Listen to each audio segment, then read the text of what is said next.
In the previous uh, recording, we have seen that he was born and brought up in a very different religion, and he had a very good.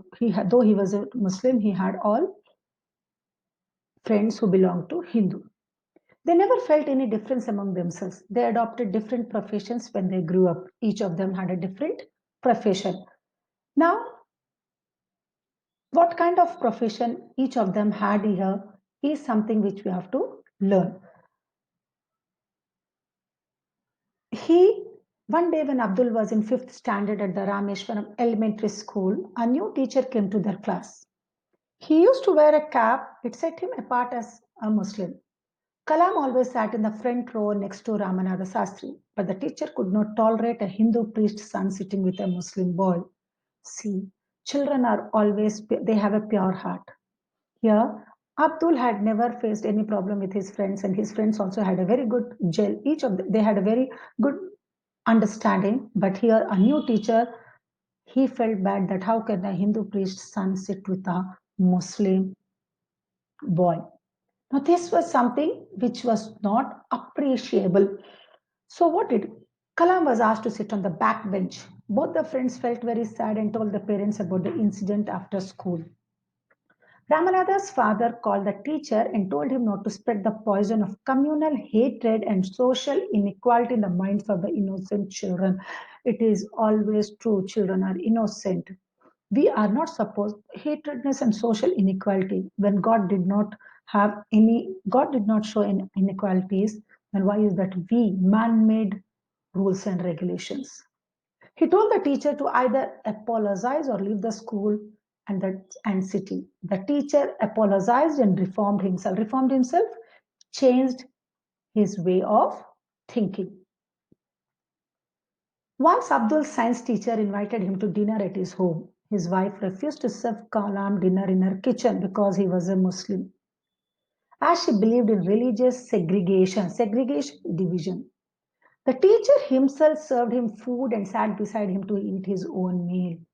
See, the teacher felt no, he sat beside Abdul Kalam and he had his lunch, sorry, dinner. Now, Kalam was thinking there was being a child, he had many things going on in his mind that am I eating the way I am eating? Is it different from the way the Hindus eat? Don't do don't they chew the food as I'm chewing or as Muslims chew? What is the difference? But there is no difference in us, then why is it so? Now, at this point, science teacher Siva Subramaniam, the name of science teacher, what did he say to Abdul? Once you make up a mind to change something, you have to bring something new, then there are chances, not there are chances, I can say there is a chance of people, or there is a chance of criticization. People will criticize, people will pull you back. There is a chance. Whenever you do something new, either people don't accept it or they make they give their own suggestions.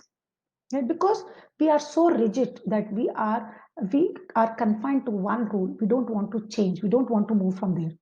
So he says, once you want some change, then you have to confront. Confront means you have to face all these things. Okay. So now, when he was eating his dinner, Siva Subramaniam's wife observed from behind the door and did not find any change in Abdul's behavior. After dinner, the teacher again invited him to join them next weekend. This time, the wife served food inside the kitchen with her own hands. See what a reformation. Yes, sometimes we feel bad. That person did not care us properly. There was no proper hospitality from their end, and we stopped going there. But Abdul did not do. When you want a change, we should give some time for the change, even. So she did not observe anything wrong. Now, the Second World War ended. Kalam asked his father to permit him to go to Ramananthapuram to study. His father knew that Kalam would have to go away to grow up, and so he permitted him. Now the child has to move from Kalam, has to go out for his higher education because Rameshwaram was a small place where he could not pursue higher education. Being Abdul Kalam's father was ready to send, but the mother was a little bit hesitant. Being a mother, she thought that no, how can I send my child? He's so small. Then I would like to quote this one, the most important one, children. Here, Abdul's father quoted a beautiful quotation of Khalil Gibran, which says that, let me read out for you. Your children are not your children. They are the sons and daughters of life's longing for itself. They come through you, but not from you. You may give them your love, but not your thoughts, for they have their own thoughts. Let me repeat. Your children are not your children. What does it mean by? So simple. Though they are the sons and daughters of life's longing for itself. You are child. You are a medium. You are a medium for that boy or a girl to come onto the earth. You are a medium. You are a source. After they come, they are individuals. They have their own identity. They have their own desires. They have their own thoughts. They come through you, but not from you. You give birth to them. You give birth, but you cannot give your thoughts to them. You cannot give. You can give your love to them, but your feelings, your emotions, you cannot give them. You may give them your love, but not your thoughts. What is going on in you? For example, I say that I want to become this. The same thought may not be there in you. That I cannot change. For they have their own thoughts. Because being an individual, each and every person have their own thoughts and ideas. So so he says that don't stop Kalam. Let him go because does the seagull not fly across the sun alone and without a nest? He has compared Kalam to a seagull. He says that, like seagull, it has to move, he has to go. Because if he is confined, his thoughts will be confined, his thoughts will be limited, he cannot move. And thus he began his journey. And we know what is Abdul Kalam. If that day, if his mother and father would have stopped, we would have not got such a great person in our lives, life of each and every across the country. So here one beautiful thing is Abdul Kalam project on space, defense and nuclear technology guided India to the 21st century.